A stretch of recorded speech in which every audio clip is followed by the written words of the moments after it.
이 사연은 서울 변두리의 한 아파트에 살고 있는 한 집주인의 실화를 각색하였습니다. 세상에는 두 종류의 사람이 있다. 집을 가진 사람과 집이 없는 사람.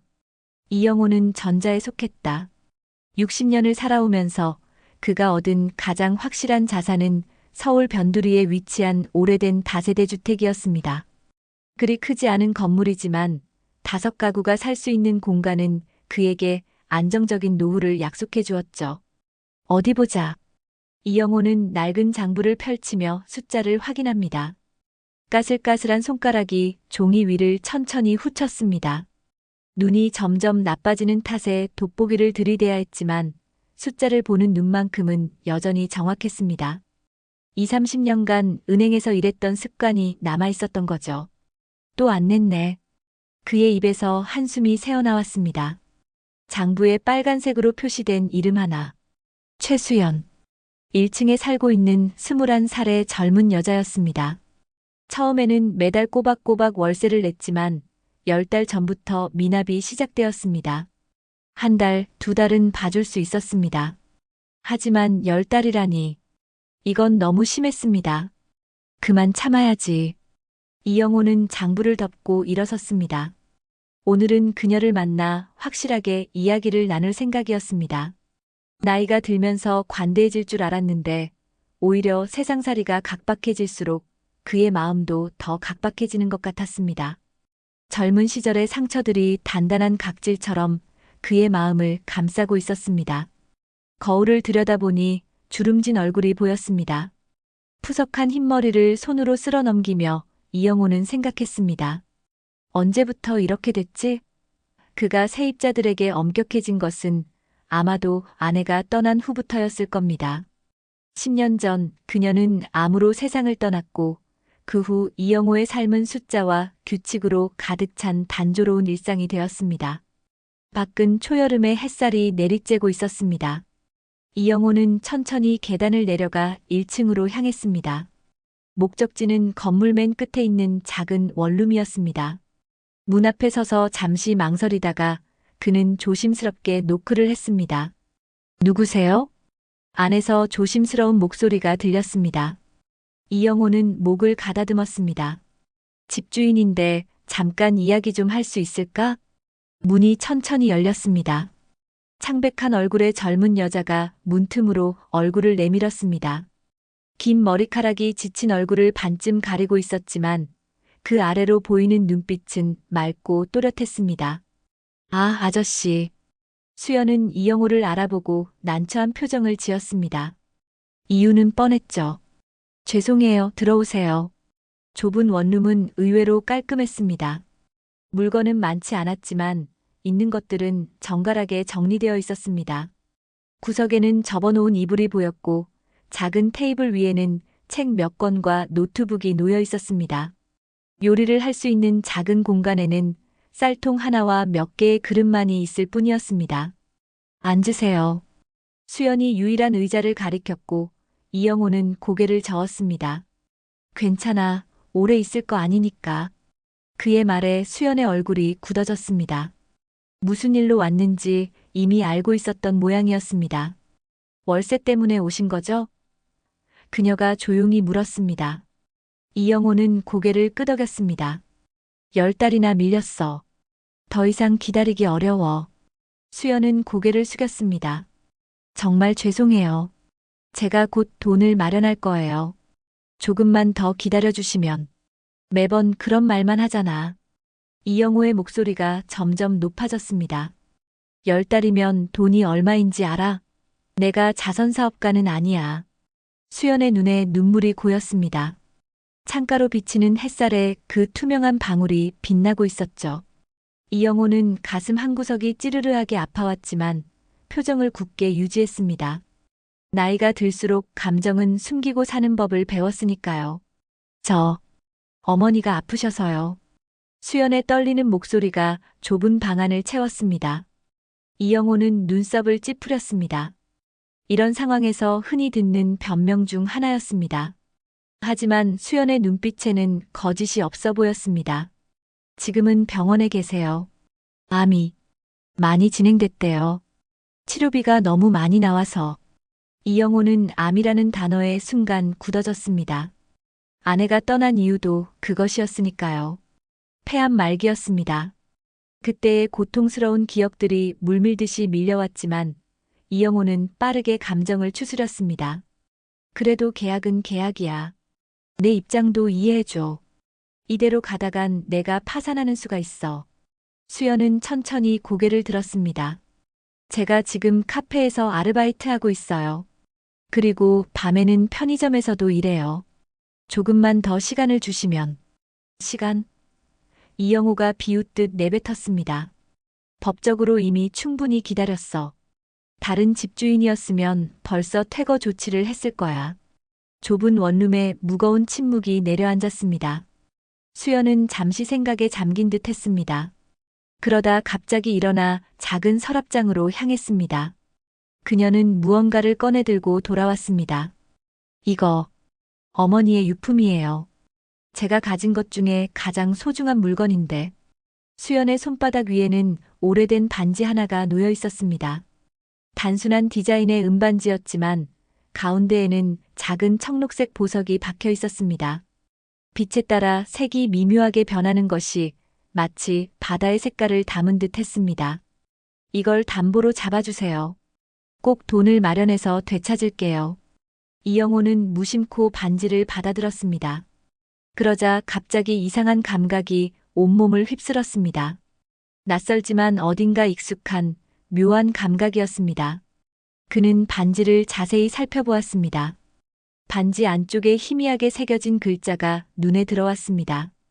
영원히 Y&S. 이영호의 손이 미세하게 떨려왔습니다. Y와 S. 그 이니셜이 의미하는 바를 그는 너무나 잘 알고 있었습니다. 0-호와 15-0. 이영호와 윤서영. 이 반지는 어디서 났어? 그의 목소리가 갑자기 쉬어 있었습니다. 수연은 의아한 표정을 지었습니다. 어머니 물건이에요. 제가 태어났을 때부터 어머니가 소중히 간직하셨던 거예요. 이영호는 천천히 소파에 주저앉았습니다. 다리에 힘이 빠지는 느낌이었습니다. 30년 전 그가 첫사랑 윤서영에게 준 반지였습니다.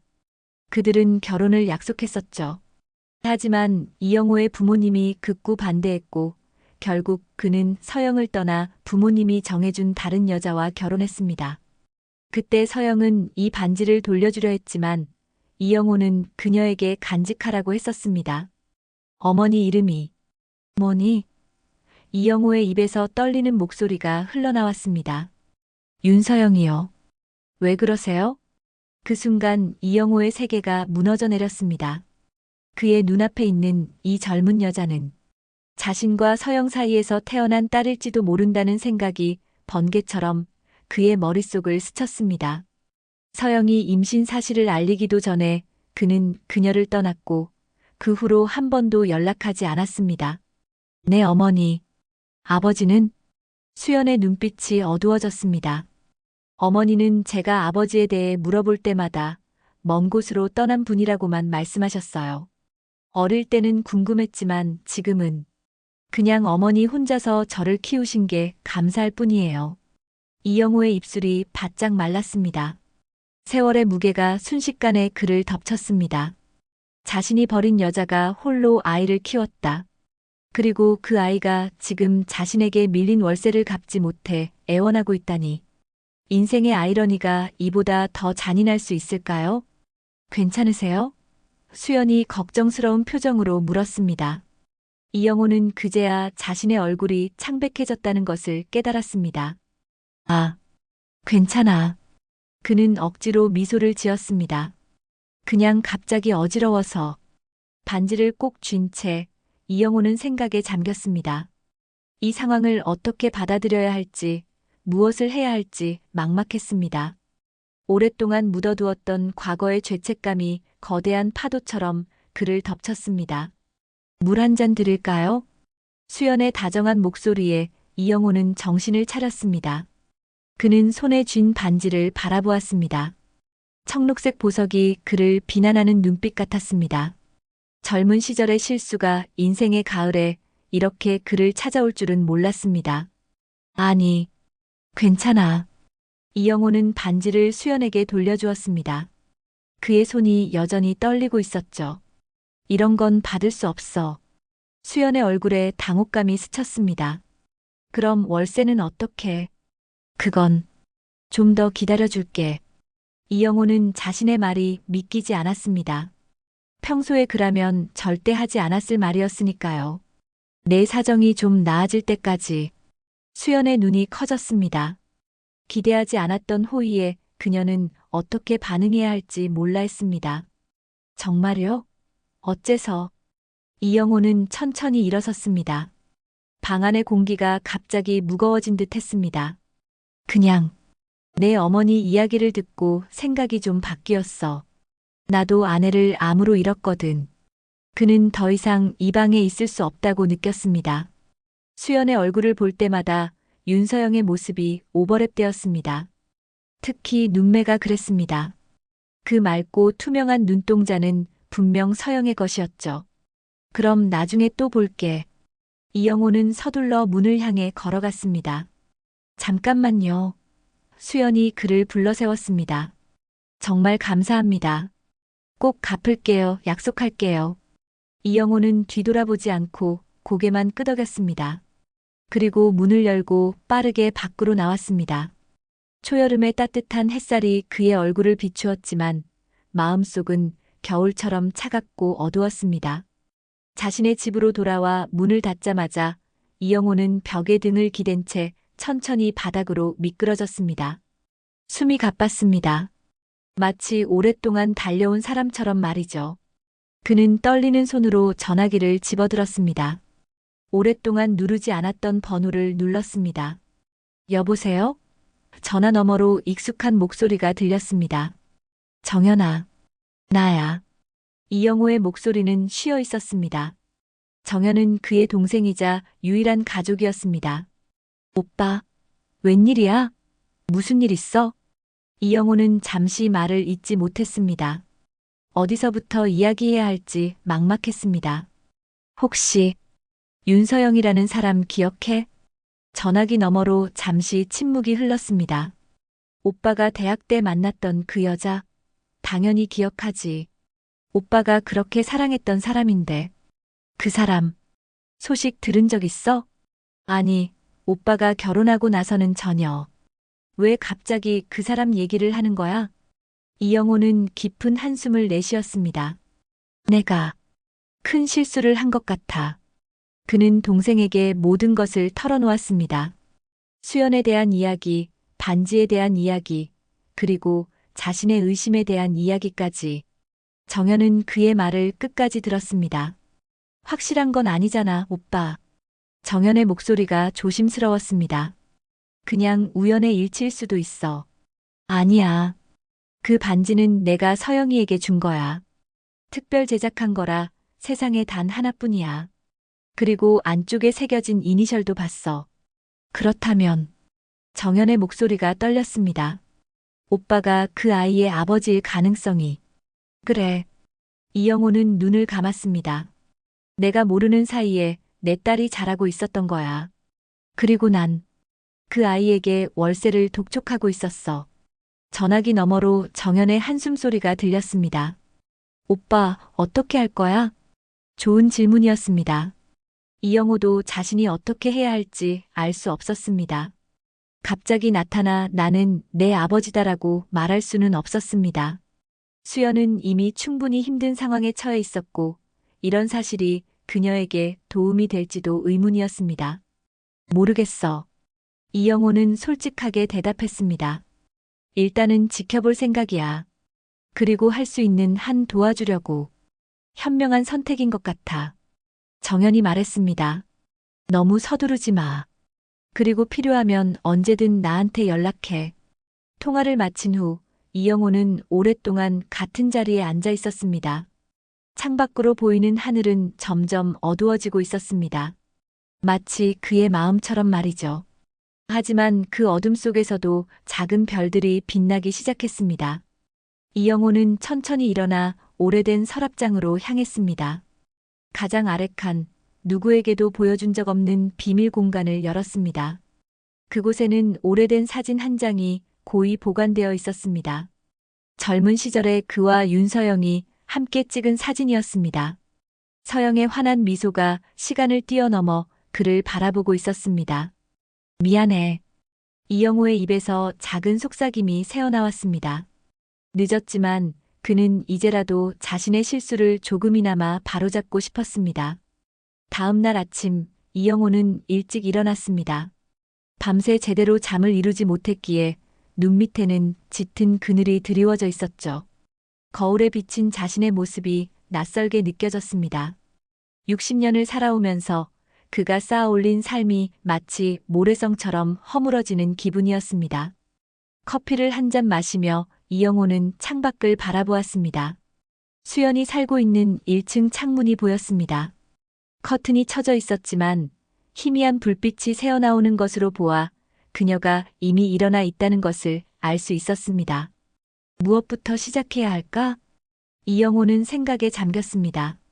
갑자기 나타나 과거의 진실을 털어놓는 것은 수연에게 또 다른 상처가 될 수도 있었습니다. 아픈 어머니를 간호하며 힘겹게 살아가고 있는 그녀에게 지금 필요한 것은 정서적 혼란이 아니라 실질적인 도움일 것입니다. 이영호는 결심했습니다. 우선 그녀의 경제적 부담을 덜어주는 것부터 시작하기로 했습니다. 그는 서둘러 옷을 갈아입고 집을 나섰습니다. 목적지는 수연이 일하고 있다는 카페였습니다. 어서 오세요. 카페에 들어서자 친절한 인사가 들렸습니다. 이영호는 주변을 둘러보았습니다. 아침 시간이라 손님이 많지 않았습니다. 카운터 뒤에 서 있는 젊은 여자가 눈에 들어왔습니다. 수연이었습니다. 그녀는 이영호를 알아보고 살짝 놀란 표정을 지었습니다. 아저씨, 여기서 일하는구나. 이영호는 어색하게 웃었습니다. 커피 한 잔 마시러 왔어. 네, 무슨 커피 드릴까요? 수연은 곧 프로페셔널한 모습으로 돌아왔습니다. 아메리카노로 줘. 커피를 받아든 이영호는 구석 자리에 앉았습니다. 그는 수연을 지켜보았습니다. 피곤해 보였지만 손님들에게 항상 밝은 미소를 지어 보였습니다. 서영을 닮았다는 생각이 다시 한번 그의 마음을 스쳤습니다. 그 따뜻한 마음씨까지도 말이죠. 잠시 후 카페 매니저로 보이는 중년 남성이 수연에게 다가갔습니다. 그들의 대화가 희미하게 들려왔습니다. 수연아, 오늘 좀 일찍 퇴근해도 돼. 어머니 병원에 가봐야 한다며. 네, 감사합니다. 대신 내일은 일찍 나올게요. 이영호는 귀를 기울였습니다. 서영이 정말 병원에 있다는 말이 사실이었습니다. 갑자기 가슴이 조여왔습니다. 그가 떠난 후 서영은 어떤 삶을 살아왔을까? 홀로 아이를 키우며 얼마나 많은 고통을 겪었을까? 이영호는 결심했습니다. 카페를 나와 근처 병원들을 수소문해 보기로 했습니다. 다행히도 동네가 크지 않아 몇 개의 병원만 확인하면 될 것 같았습니다. 세 번째 병원에서 그는 윤서영이라는 환자가 있다는 사실을 확인할 수 있었습니다. 간호사는 정보를 쉽게 알려주지 않았지만 이영호가 가족이라고 말하자 마지못해 병실 번호를 알려주었습니다. 이영호는 천천히 병실로 향했습니다. 심장이 빠르게 뛰었습니다. 30년 만에 다시 서영을 만나는 것이었습니다. 문 앞에 서서 그는 잠시 망설였습니다. 그러다 조용히 문을 열었습니다. 병실 안에는 창가 쪽 침대에 한 여자가 누워 있었습니다. 이영호는 그 자리에 얼어붙었습니다. 서영이었습니다. 하지만 그가 기억하는 생기 넘치던 모습과는 너무나 달랐습니다.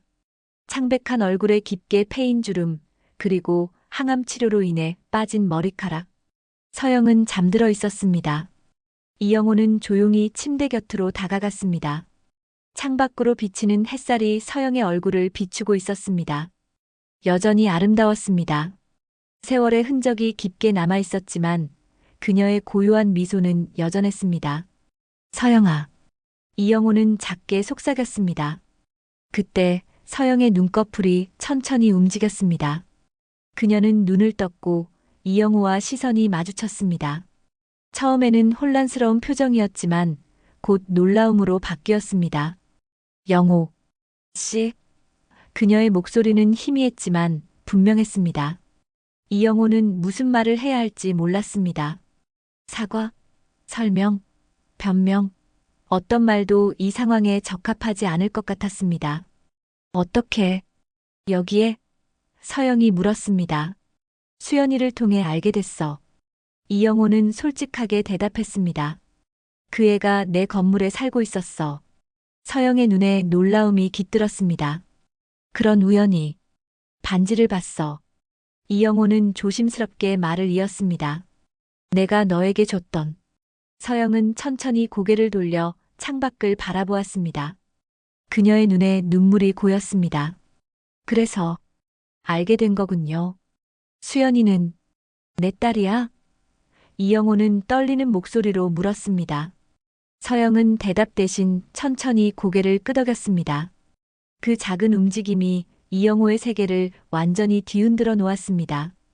왜 말하지 않았어? 이영호의 목소리가 높아졌습니다. 왜 내게 알리지 않았냐고. 서영은 슬픈 미소를 지었습니다. 당신이 떠날 때 이미 결정한 거잖아요. 새로운 삶을 시작하기로. 이영호는 할 말을 잃었습니다. 그녀의 말이 맞았습니다. 그는 부모님의 압력에 굴복해 서영을 떠났고 다른 여자와 결혼했습니다. 그때 서영이 임신 사실을 알렸다면 그는 과연 다른 선택을 했을까요? 용서해 주세요. 이영호의 입에서 떨어진 말은 너무나 가벼웠습니다. 30년의 세월이 만든 깊은 상처를 메우기에는 턱없이 부족한 말이었죠. 서영은 아무 말도 하지 않았습니다. 다만 창밖으로 시선을 돌렸을 뿐입니다. 오후의 햇살이 그녀의 창백한 얼굴을 비추고 있었습니다. 수연이에게 말했나요? 서영이 마침내 입을 열었습니다. 이영호는 고개를 저었습니다. 아니, 아직. 어떻게 말해야 할지.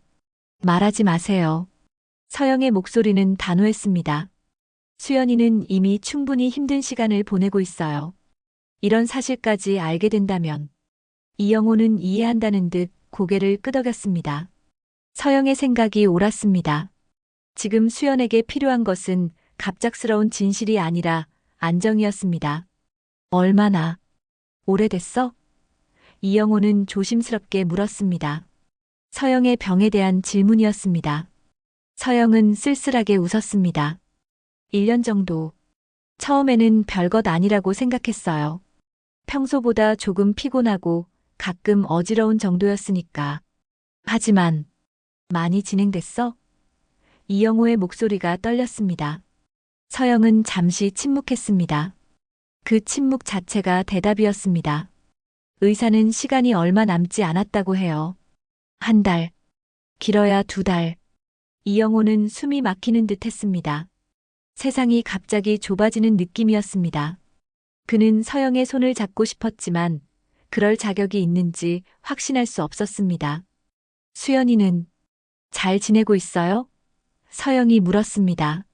그녀의 목소리에는 모성애가 가득했습니다. 응, 정말 훌륭한 아이야. 이영호는 진심으로 대답했습니다. 성실하고 책임감도 강하고 너를 많이 닮았어. 서영의 눈에 눈물이 고였습니다. 그 아이는 내 전부예요. 혼자서 키우는 게 쉽지 않았지만 한 번도 후회한 적 없어요. 수연이는 내게 온 가장 큰 선물이니까요.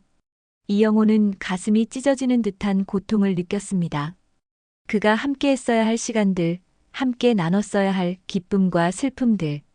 그 모든 것을 서영은 혼자 감당해왔습니다. 이제라도 내가 할 수 있는 일이 있을까? 이영호가 물었습니다. 서영은 천천히 그를 바라보았습니다. 그녀의 눈에는 용서와 이해의 빛이 있었습니다. 수연이를 지켜봐 주세요. 내가 없어도 그 아이가 혼자 살아갈 수 있도록. 이영호는 고개를 끄덕였습니다. 약속할게. 내 모든 것을 걸고 약속할게. 그들의 대화는 문이 열리는 소리에 중단되었습니다. 수연이 병실로 들어섰습니다. 그녀는 이영호를 보고 놀란 표정을 지었습니다. 아저씨, 여기서 뭐 하세요? 이영호는 당황한 기색을 감추지 못했습니다. 서영이 재빨리 상황을 수습했습니다. 우리 옛날 친구 사이란다. 오랜만에 우연히 만났어.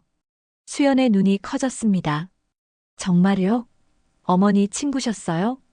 이영호는 억지로 미소를 지었습니다. 그래, 대학 때. 잠깐 같이 공부했었지. 수연은 여전히 의아한 표정이었지만 더 이상 질문하지 않았습니다. 그녀는 어머니 곁으로 다가가 작은 가방을 내려놓았습니다. 오늘 일찍 퇴근했어. 어머니 약도 가져왔고. 서영은 딸의 손을 꼭 잡았습니다. 고마워, 우리 딸. 근데 너 많이 피곤해 보이네. 괜찮아요. 어머니보다 힘든 건 아니잖아요. 이영호는 그들의 모습을 지켜보았습니다. 서로를 위하는 마음이 깊은 모녀였습니다. 갑자기 그는 이 자리에 있는 것이 불편하게 느껴졌습니다. 마치 그들의 소중한 시간을 방해하는 것 같았습니다. 난 이만 가볼게. 이영호가 말했습니다. 서영 씨, 얘기해서 반가웠어. 수연아, 나중에 봐. 이영호는 서둘러 병실을 나왔습니다. 복도에 서서 그는 깊은 숨을 들이마셨습니다. 마음은 혼란스러웠지만 한 가지 확실한 것이 있었습니다. 그는 이제라도 자신의 책임을 다해야 했습니다. 병원을 나와 거리를 걷는 동안 이영호는 생각에 잠겼습니다. 그는 수연을 도울 방법을 고민했습니다. 월세 문제는 쉽게 해결할 수 있었습니다. 하지만 그것만으로는 부족했습니다. 서영의 병원비, 수연의 생활비, 그리고 앞으로의 미래까지. 집으로 돌아온 이영호는 바로 컴퓨터 앞에 앉았습니다. 그는 인터넷 뱅킹에 로그인하여 자신의 계좌를 확인했습니다. 그동안 모아둔 노후 자금이 있었습니다. 결코 적은 금액이 아니었습니다. 그는 잠시 망설이지 않고 상당한 금액을 수연의 이름으로 된 새 계좌로 이체했습니다. 익명으로 말이죠. 다음으로 그는 지인들에게 연락해 수연에게 적합한 일자리를 알아보기 시작했습니다. 카페와 편의점 아르바이트보다 안정적이고 수입이 나은 직장이 필요했습니다. 친구의 회사에서 행정 보조 자리가 비어 있다는 소식을 들었을 때 이영호는 바로 추천서를 써주기로 했습니다. 밤이 깊어갈수록 이영호의 마음은 더욱 무거워졌습니다. 그는 창가에 서서 별이 빛나는 하늘을 올려다보았습니다. 같은 하늘 아래 서영은 병실에 누워 남은 시간을 세고 있을 것입니다. 그리고 수연은 어쩌면 내일의 생계를 걱정하며 잠들지 못하고 있을지도 모릅니다. 늦었지만 이영호는 별빛을 향해 속삭였습니다. 이제라도 제대로 해볼게. 다음 날 이영호는 아침 일찍 일어났습니다. 오늘은 그가 세운 계획의 첫 단계를 실행하는 날이었습니다. 그는 서둘러 준비를 마치고 집을 나섰습니다. 목적지는 수연이 일하고 있는 카페였습니다. 카페에 도착했을 때 아침 시간이라 손님들로 북적이고 있었습니다. 수연은 바쁘게 움직이며 주문을 받고 음료를 만들고 있었습니다. 이영호는 줄을 서서 자신의 차례를 기다렸습니다. 어서 오세요. 수연이 그를 알아보고 살짝 놀란 표정을 지었습니다. 아저씨, 또 오셨네요. 아메리카노 한 잔 주문할게. 이영호는 미소 지었습니다. 근데 잠깐 얘기 좀 할 수 있을까? 중요한 일이 있어서. 지금은 좀 바빠요. 1시간 후에 쉬는 시간이 있는데 그때 괜찮으실까요? 이영호는 고개를 끄덕였습니다. 그럼 1시간 후에 다시 올게. 커피를 받아든 그는 카페를 나와 근처 공원을 산책했습니다. 초여름의 햇살이 따스했고 공원은 평화로웠습니다. 그는 벤치에 앉아 자신이 하려는 일에 대해 다시 한번 생각해 보았습니다. 1시간 후 이영호는 다시 카페로 향했습니다. 수연은 이미 카페 바깥의 작은 테이블에 앉아 그를 기다리고 있었습니다. 기다리게 해서 미안해요. 수연이 말했습니다. 무슨 일이신가요? 이영호는 잠시 말을 고르다가 입을 열었습니다. 사실은 내 어머니와 내가 단순한 친구 사이가 아니었어. 수연의 눈이 커졌습니다. 무슨 뜻이세요? 우리는 서로 사랑했었어. 이영호의 목소리가 떨렸습니다. 대학 시절부터 몇 년 동안 수연은 놀란 표정을 감추지 못했습니다. 어머니가 그런 얘기는 한 번도. 당연하지. 이영호는 쓴웃음을 지었습니다. 내가 그녀를 떠났으니까. 부모님의 반대로. 난 다른 여자와 결혼했어. 수연은 한동안 말이 없었습니다. 그녀는 테이블 위에 놓인 자신의 손을 바라보았습니다. 마침내 입을 열었을 때 그녀의 목소리는 조용했습니다. 왜 갑자기 이런 말씀을 하시는 거예요? 이영호는 깊은 숨을 들이마셨습니다. 너를 돕고 싶어서. 내 어머니를 떠난 것은 내 인생에서 가장 큰 실수였어. 지금이라도 조금이나마 보상하고 싶어. 어떤 식으로요? 이영호는 준비해온 봉투를 꺼내 테이블 위에 올려놓았습니다. 이건 병원비를 위한 거야. 그리고 그는 또 다른 종이를 꺼냈습니다. 이건 내 친구 회사의 채용 제안서야. 너에게 맞는 자리가 있어. 지금보다 수입도 나을 거고 시간도 더 자유로울 거야. 수연은 믿을 수 없다는 표정으로 봉투와 서류를 바라보았습니다. 이걸 왜 저한테 주시는 거예요? 그냥 어머니의 옛 연인이었다는 이유만으로. 이영호는 마음속으로 진실을 말하고 싶었습니다. 내가 내 딸이기 때문이야. 하지만 서영과의 약속을 지켜야 했습니다. 그는 다른 대답을 선택했습니다. 내 어머니는 내게 특별한 사람이었어. 그리고 내가 그녀에게 못했던 일들이 많아. 이건 그저 내 마음의 빚을 갚는 거야. 수연은 여전히 혼란스러운 표정이었습니다. 잘 모르겠어요. 갑자기 나타나서 이런 제안을 하시니 서두르지 않아도 돼. 이영호는 부드럽게 말했습니다. 천천히 생각해봐. 하지만 내 어머니의 치료비는 꼭 받아줬으면 해. 부탁이야. 수연은 봉투를 조심스럽게 들었습니다. 그녀의 눈에 눈물이 고였습니다. 정말 감사해요. 하지만 이렇게 큰 돈을 그냥 받을 수는 없어요. 돌려받을 생각은 없어. 이영호는 단호하게 말했습니다. 이건 선물이야, 빚이 아니야. 수연은 잠시 생각에 잠겼습니다. 그녀의 얼굴에 다양한 감정이 스쳐 지나갔습니다. 의심, 혼란, 그리고 희망. 마침내 그녀는 고개를 끄덕였습니다. 어머니를 위해서 감사히 받을게요. 그리고 일자리 제안도 고려해 볼게요. 이영호는 안도의 미소를 지었습니다. 잘 생각했어. 이건 내 연락처야. 필요한 게 있으면 언제든지 연락해. 그들은 더 이상 많은 대화를 나누지 않았습니다. 수연은 다시 일하러 돌아가야 했고, 이영호도 그녀를 더 혼란스럽게 하고 싶지 않았습니다. 하지만 헤어지기 전 수연이 물었습니다. 어머니는 아저씨를 많이 사랑하셨나요? 이영호의 가슴이 찌르르하게 아파왔습니다. 응, 아마 내가 그녀를 사랑했던 것보다 더 많이. 그래서 내 잘못이 더 큰 거야. 수연은 더 이상 묻지 않았습니다. 그녀는 고개를 끄덕이고 카페 안으로 들어갔습니다. 이영호는 무거운 발걸음으로 집으로 향했습니다. 오늘의 대화는 시작에 불과했습니다. 앞으로 더 많은 일들이 그를 기다리고 있었습니다. 집에 돌아온 그는 서랍에서 오래된 사진첩을 꺼냈습니다. 그 안에는 서영과 함께했던 시간들의 흔적이 고스란히 담겨 있었습니다. 웃고 있는 젊은 서영의 모습, 둘이 함께 찍은 사진들, 그리고 서영이 그에게 써준 편지들. 이영호는 사진 한 장을 꺼내 가만히 바라보았습니다. 그들의 마지막 데이트 날 찍은 사진이었습니다. 그 다음 날 그는 서영에게 이별을 고했습니다. 그때 그녀의 눈에 맺혔던 눈물이 아직도 생생했습니다. 내가 다 망쳐버렸어. 이영호는 중얼거렸습니다.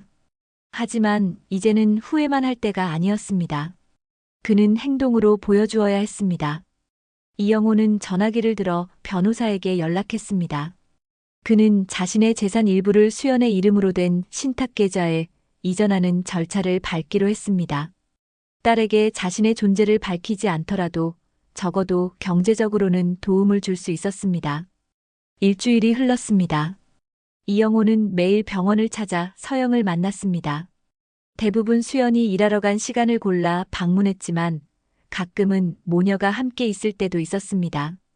그럴 때면 그는 오래된 친구의 모습으로 자연스럽게 대화에 참여했습니다. 이날도 이영호는 병원 복도를 걷고 있었습니다. 손에는 서영이 좋아하던 들국화 꽃다발이 들려 있었습니다. 병실 문 앞에 서서 그는 노크를 했습니다. 들어오세요. 서영의 목소리가 들렸습니다. 이영호는 문을 열고 들어갔습니다. 서영은 침대에 반쯤 일어나 앉아 있었습니다. 며칠 전보다 더 창백해 보였습니다. 또 꽃이네요. 서영이 미소를 지었습니다. 매일 이러시면 병실이 꽃집이 될 것 같아요. 이영호는 웃으며 꽃병에 들국화를 꽂았습니다. 내가 항상 들국화를 좋아했잖아. 기억해? 기억하고 말고요.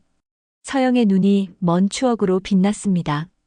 대학 때 캠퍼스 뒷산에 들국화가 많이 피었었죠. 우리 자주 올라갔었는데. 그래, 거기서 내가 너에게 고백했었지. 이영호는 서영 곁에 앉았습니다. 어떻게 지내? 서영은 힘없이 어깨를 으쓱했습니다. 그냥 그래요. 좋을 때도 있고 나쁠 때도 있고. 이영호는 서영의 손을 조심스럽게 잡았습니다. 예전에는 따뜻하고 부드러웠던 그녀의 손이 이제는 차갑고 마른 나뭇가지 같았습니다. 수연이, 제 제안을 받아들였어. 이영호가 말했습니다. 다음 주부터 새 직장에서 일하기로 했대. 서영의 얼굴에 안도의 표정이 번졌습니다. 정말요? 다행이네요. 그 아이가 얼마나 열심히 살았는지. 이제 조금은 편하게 살 수 있겠네요. 수연이는 정말 훌륭한 아이야.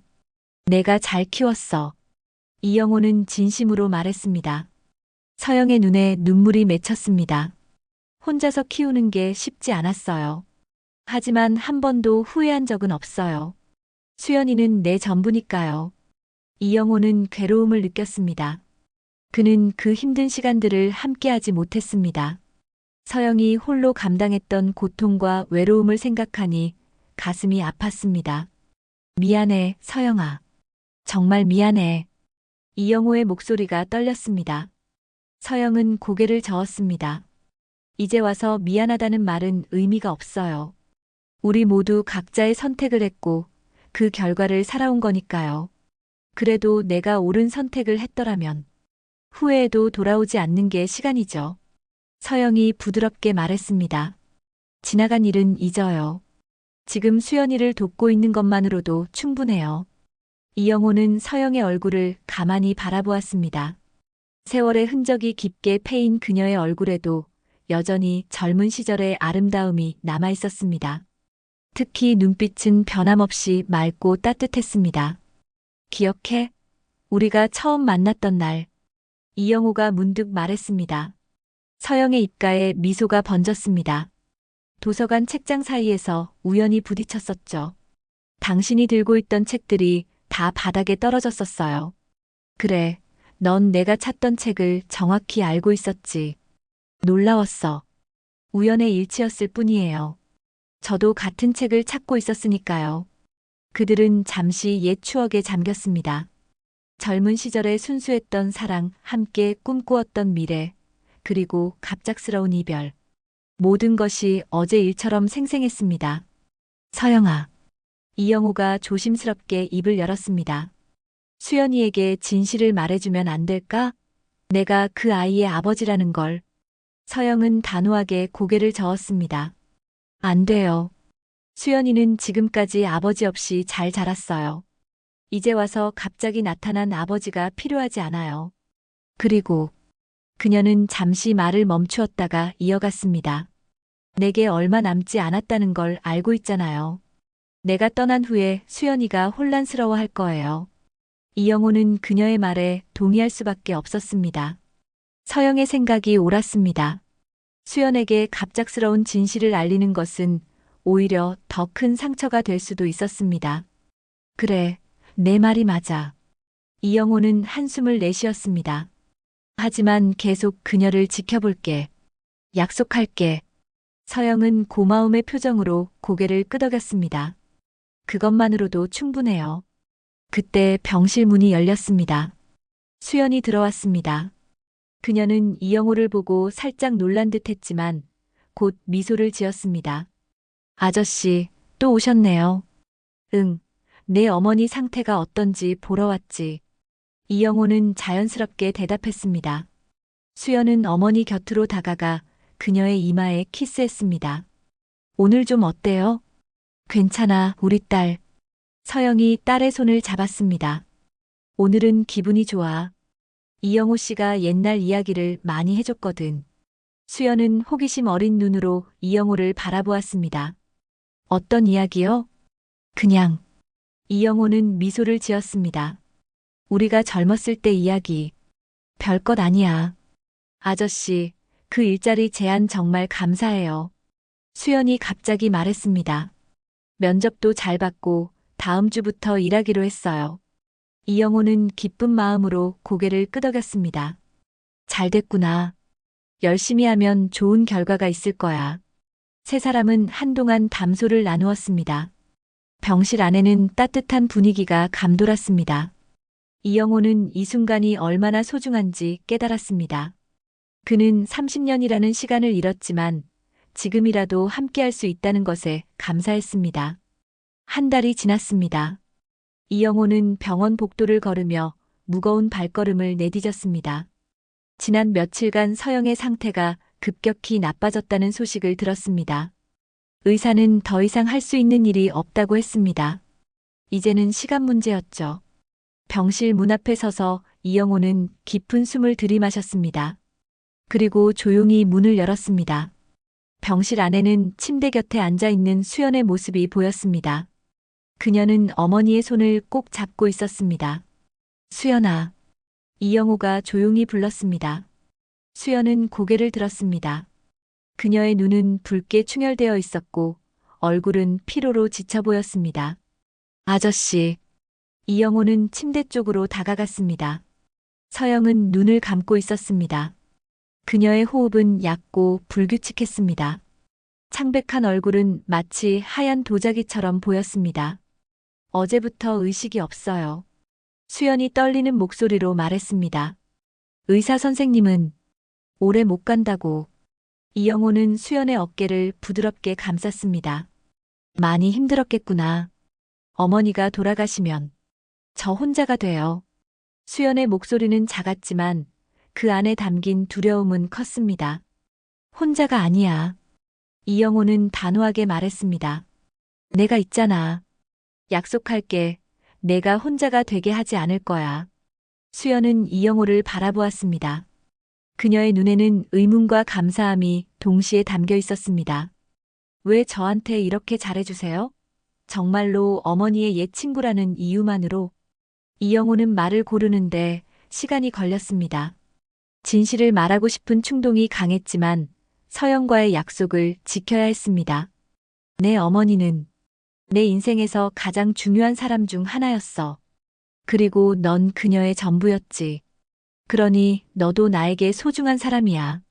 수연의 눈에 눈물이 고였습니다. 그녀는 아무 말도 하지 않고 고개를 끄덕였습니다. 두 사람은 침묵 속에서 서영의 침대 곁에 앉았습니다. 창밖으로는 저녁 노을이 붉게 물들고 있었습니다. 갑자기 서영의 손가락이 미세하게 움직였습니다. 그녀의 눈꺼풀이 천천히 열렸습니다. 흐릿한 시선이 천천히 초점을 맞추었습니다. 어머니. 수연이 기쁨과 놀라움이 섞인 목소리로 외쳤습니다. 우리 딸. 서영의 목소리는 바람에 흩날리는 낙엽처럼 가볍고 희미했습니다. 여기 계세요. 제가 있어요. 수연이 어머니의 손을 더 단단히 잡았습니다. 서영의 시선이 천천히 이영호에게로 향했습니다. 그녀의 눈에 인식의 빛이 어렸습니다. 영호 씨, 여기 있어, 서영아. 이영호도 그녀의 다른 손을 잡았습니다. 서영은 힘겹게 미소를 지었습니다. 그녀는 수연을 바라보며 말했습니다. 우리 딸, 엄마가 너무 사랑해. 저도 어머니를 사랑해요. 수연의 눈에서 눈물이 흘러내렸습니다. 제발 힘내세요. 곧 좋아질 거예요. 서영은 천천히 고개를 저었습니다. 그녀는 알고 있었습니다. 자신에게 남은 시간이 얼마 없다는 것을. 넌 항상 강했어. 앞으로도. 그렇게 살아야 해. 수연은 울음을 참으며 고개를 끄덕였습니다. 서영의 시선이 다시 이영호에게로 향했습니다. 그들의 눈이 마주쳤습니다. 말없는 대화가 오갔습니다. 용서와 감사, 그리고 영원한 작별 인사. 약속. 지켜줘. 서영이 이영호에게 속삭였습니다. 이영호는 고개를 끄덕였습니다. 약속할게. 걱정하지 마. 서영은 만족한 듯 미소를 지었습니다. 그녀는 다시 눈을 감았습니다. 병실은 다시 침묵에 잠겼습니다. 오직 심장 모니터의 규칙적인 소리만이 들렸습니다. 시간이 얼마나 흘렀는지 모릅니다. 이영호와 수연은 말없이 서영의 곁을 지켰습니다. 갑자기 모니터의 소리가 바뀌었습니다. 그리고 곧 긴 경고음이 병실을 채웠습니다. 의료진이 병실로 달려왔습니다. 그들은 재빨리 응급처치를 시작했지만 얼마 지나지 않아 의사는 고개를 저었습니다. 죄송합니다. 수연은 어머니의 몸 위로 엎드려 흐느꼈습니다. 이영호는 그 자리에 굳어버린 채 서 있었습니다. 그의 세계가 무너져 내리는 것 같았습니다. 다시 한번 그는 서영을 잃었습니다. 이번에는 영원히. 장례식은 조용하게 치러졌습니다. 참석자는 많지 않았습니다. 수연과 이영호, 그리고 서영의 몇몇 친구들 뿐이었습니다. 이영호는 모든 비용을 자신이 부담했습니다. 그것은 그가 할 수 있는 마지막 예우였습니다. 장례식이 끝나고 이영호와 수연은 함께 집으로 돌아왔습니다. 수연은 어머니의 부재로 공허해진 원룸으로 돌아가길 원치 않았고, 이영호는 그녀에게 자신의 집 2층 방을 내주었습니다. 이제 어떻게 해야 할지 모르겠어요. 수연이 차 한 잔을 들고 말했습니다. 그들은 거실에 앉아 있었습니다. 시간이 필요할 거야.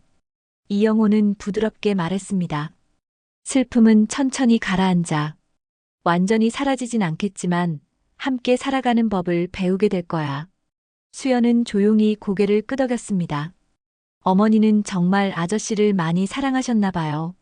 돌아가시기 전날 밤 저한테 말씀하셨어요. 내 인생에서 진정한 사랑을 만나면 절대 놓치지 말라고요. 이영호의 눈에 눈물이 고였습니다. 나도 그녀를 사랑했어. 내가 한 최악의 실수는 그녀를 떠난 거였지. 침묵이 흘렀습니다. 창밖으로는 별이 빛나는 밤하늘이 펼쳐져 있었습니다. 수연아. 이영호가 마침내 입을 열었습니다. 너에게 말해야 할 게 있어. 수연은 그를 바라보았습니다. 무슨 말씀이세요? 이영호는 깊은 숨을 들이마셨습니다. 서영과의 약속을 어기는 것이었지만 이제는 수연이 진실을 알 권리가 있다고 생각했습니다. 사실은 내가 내 아버지야. 수연의 눈이 커졌습니다. 그녀는 한동안 말을 잇지 못했습니다. 무슨 말씀이세요? 그래, 내가 내 아버지야. 이영호의 목소리가 떨렸습니다. 내 어머니와 나는 서로 사랑했고 결혼을 약속했었어. 하지만 내 부모님이 극구 반대했고 난 너무 나약했어. 결국 내 어머니를 떠났지. 그때 내 어머니가 임신 중이었다는 사실을 몰랐어. 수연은 충격에 빠진 듯 했습니다. 그녀의 손이 떨렸습니다. 그럼 어머니가 돌아가시기 전에 아저씨가 갑자기 나타난 것도 우연이었어. 이영호는 솔직하게 말했습니다. 내가 내 건물에 살고 있다는 것도 몰랐고 내가 내 딸이라는 것도 몰랐어. 그 반지를 보고 나서야 알게 됐지. 수연의 눈에서 눈물이 흘러내렸습니다. 그녀는 복잡한 감정에 휩싸인 듯 했습니다. 분노, 혼란, 슬픔, 그리고 어쩌면 안도감까지. 어머니는 알고 계셨어요? 아저씨가 제 아버지라는 걸? 이영호는 고개를 끄덕였습니다. 알고 있었어. 하지만 너에게 말하지 말아달라고 부탁했어. 내가 혼란스러워할까봐. 수연은 한동안 침묵했습니다. 그녀는 창밖을 바라보았습니다. 마침내 그녀가 입을 열었습니다. 시간이 필요해요. 이 모든 걸 받아들이기 위한. 이영호는 이해한다는 듯 고개를 끄덕였습니다. 물론이야. 내가 원하는 만큼 시간을 가져도 돼. 그리고 내가 원하지 않는다면 내가 내 아버지 역할을 강요하지 않을게. 그저 내가 알 권리가 있다고 생각했을 뿐이야. 수연은 천천히 일어섰습니다. 제 방에 가볼게요. 이영호는 그녀를 바라보았습니다. 잘 자, 수연아. 수연은 잠시 망설이다가 대답했습니다. 잘 자요. 아버지. 그 한마디가 이영호의 마음을 뒤흔들어 놓았습니다. 그는 수연이 방으로 들어간 후에야 참았던 눈물을 흘렸습니다. 늦었지만 이제라도 그는 아버지가 되었습니다. 창밖의 밤하늘에는 별들이 반짝이고 있었습니다. 어딘가에서 서영이 그들을 지켜보고 있을 것입니다.